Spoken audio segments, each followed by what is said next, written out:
They are simple concepts so that you can grasp the idea of if there are more buyers than sellers at this price, we go up. If there are more sellers than buyers at this price, we go down. Just like at a car dealership. You remember when the Chrysler 300 couldn't stay on the you remember when they couldn't keep a Chrysler 300 on the car lot?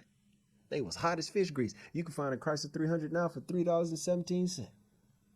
Because there is more of them than people want to buy them. You know that hot new outfit that was, I mean, oh my goodness, everybody had to have this outfit last year. Now you can go to Marshall's and it's on the discount rack at Marshall's because people don't want it anymore. There are less buyers than there are items to be sold. So the price of the goods have got to fall.